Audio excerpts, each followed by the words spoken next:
here back with another video. Hope you're doing great. Welcome to Bliss Cards. If you're new here, I cover all things sports card, Pokemon, and more. So please consider hitting that subscribe button down below. Today, I have just a little recap mail day pickups video. I'm recording this on Tuesday, but on Friday of this past weekend, my local card shop, Underdog Collectibles here in Knoxville, Tennessee, had their monthly Pokemon trade night. And actually ended up doing like a lot of different deals there. We sold some of our binder singles, which was great, and also traded for a couple things for the PC, which has become, if you've been following along here, more of a focus for me lately.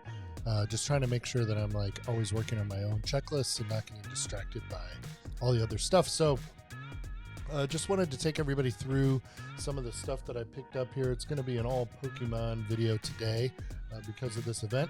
And then we're getting ready to head out to Nashville for the Nashville National this weekend, where I'll have a couple of tables and be going around looking for all kinds of stuff from Griffey to Lewis Hamilton to Pokemon stuff to lots and lots of basketball. So stay tuned for a recap of that. So let's get right into things here and switch on over. So the first deal I did actually, or the big deal of the night, was this was actually in two parts. I didn't split this up. I did about roughly half of these in conjunction with a Lugia Holo from Neo Genesis. I think it was a PSA 8 and a bunch of cash in exchange, and this stuff in exchange for two Lost Origin Giratinas and a Lugia V from Silver Tempest. Really, obviously, big chase cards, but I had been kind of on those cards for a while.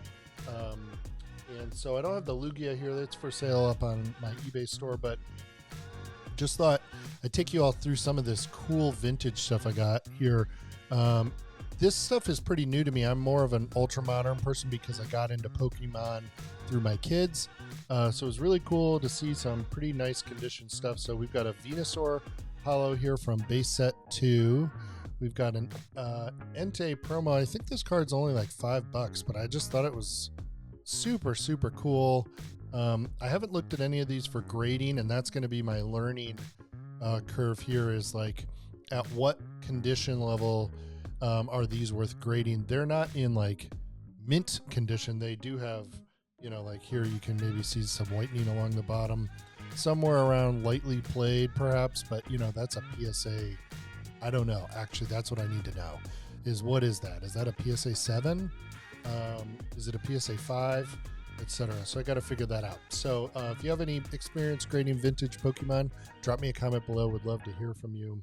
I think this is just a base set unlimited Holo Mewtwo. Same thing for Alakazam there. Pretty neat. Then we've got Team Rocket Holo for Dark Machamp. Just thought these were really cool and would probably be very popular at the booth. I was basically targeting, you know, popular characters. These non-holos are very, very cheap. Dark Charmeleon from Team Rocket, and then a first edition Charmander from Team Rocket, but still really cool cards. And then there's the Dark Charizard. I owned one of these in like an SGC something at one point from Team Rocket. I'll have to take these out. You can see a little whitening on that corner there. And so this is the research that I got to do with this lot, is getting a little more experience grading vintage stuff. So here's Dark Gyarados pre-release from Team Rocket. Dark Hypno Holo. That's a really cool card. You can see the shimmer on that holo there from Team Rocket. We got a Zapdos Holo from base set 2. Starting to get into this vintage stuff as I creep my way back. First edition base set Machamp Holo. That's a nice one. I think that's a little higher for sure. Dark Dragonite non-holo from Team Rocket, as well as Dark Blastoise, and a first edition Dark Blastoise. Then we've got first edition Dark Rapidash from Team Rocket. This is kind of random. Meowth, my wife loves this card, so I kind of picked this up for her. It's a holo promo, but just a really fun, cool, neat card. And then a Japanese Gengar from, I think that's from Fossil, but I'm actually not sure. I got to check. So yeah, that's my vintage lot. And then somewhere in there, I picked up this Dust Skull. I forget. It was a different deal, I believe.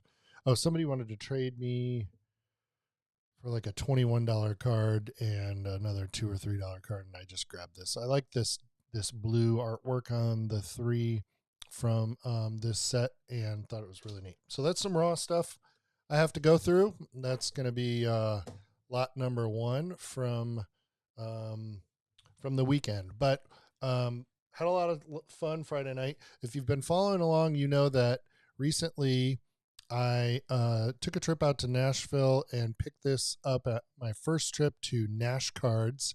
I'm not going to chase the entire Masterball run for sure, but I am interested in picking up maybe like the top 6 or 8. And I was really excited to find this Charmander the other night at trade night. So I traded a Pikachu baby shiny from the recent Paldean Fates set in a PSA 9. And then I think another raw Pikachu card to a local collector who does Pikachu. And I was able to get this. There's the shine on the Masterball. Masterball of Charmander. So I now have 2 PSA 10 Masterball reverse hollows. And yeah, I'm pretty happy with how those are looking. Pretty cool. Wouldn't mind getting the Dragonite. I've got a Gengar that we pulled out of the pack that I'm going to grade. I've also been trying to focus my collection just a little bit more. I've been really getting interested in the PSA set registry, and I'm finding that those checklists kind of help me to focus what I'm doing a little bit, with a big asterisk, of course, that you need to choose what you want to collect, not follow those checklists necessarily. So for example, like I would love to have the Dragonite of these Master Balls, but then there's this question of like, how does that Dragonite fit into my collection? And I kind of like having those boundaries and parameters to chase checklists to kind of help you feel like you are able to sort of round something out and see it to the bottom, instead of just sort of ending up with a lot of really great cards, but maybe cards that aren't curated as well. So yeah, just something I've been thinking a lot about as I've been going through these things. Drop me a comment below. How do you make sure you're sort of like staying inside the lanes with your collecting? It's something I think we all deal with. So I'll put these guys over here. So the next pickup is one of my very favorite cards, and this is getting outside of my knowledge base, but this is from Cosmic Eclipse. It's the Secret Pikachu. We owned it once before, and it was gone within the same day, and I just had a chance to grab this.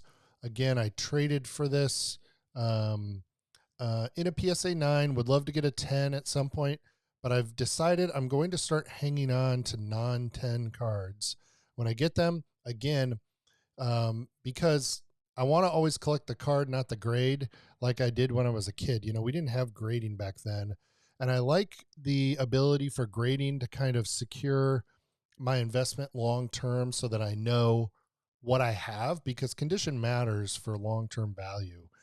But with that said, like a 9 and a 10 are very indistinguishable, and I would rather get the 9, add it to my checklist, cross it off on my Google sheet, and like know that I have the card. This is a really nice card. It looks great, and if I never get this in a 10, I'm still very happy that I just have it, right? Especially if you get it inside of a checklist of maybe 12 cards. There's a nice one on the PSA set registry for PSA's all-time XY, Sun and Moon, and Sword and Shield era cards, where they basically take each set from each era, which is approximately 12 sets, and they take the top graded or most graded card from each set. Now, those are not always like the best cards from each set, but they're often quite popular, and if you're a collector, they're usually cards you wouldn't mind having.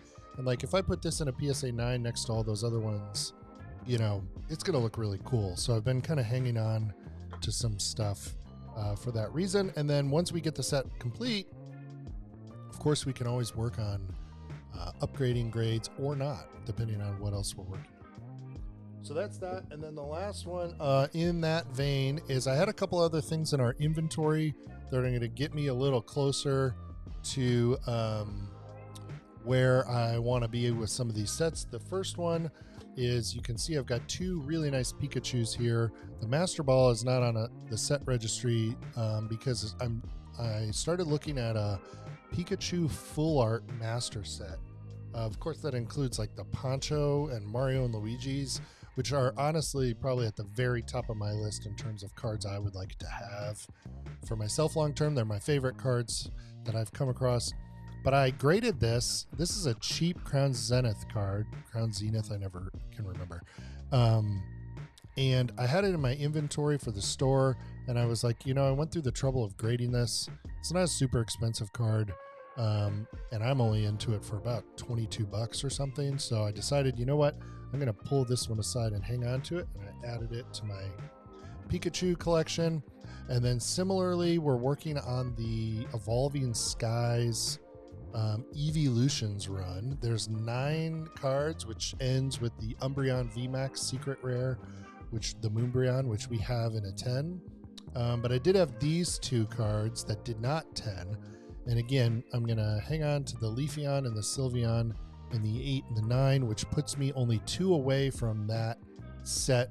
We need 2 more Vs. I think it's the Glaceon and one other one. I can't remember which one it is. I have the Umbreon, so whatever else is in there. We're missing 2 cards. So we'll be looking for those out in Nashville this weekend. See if we can complete our checklist. That'll be the first checklist on the set registry that we will have created, which is really exciting, or completed rather. Yeah, but it should be cool. So just kind of a quick mail day for you guys. If you're new here, my name's Andy. I cover all things sports cards, do a lot of basketball, and of course this Pokemon stuff. Would love it if you consider hitting that subscribe button down below.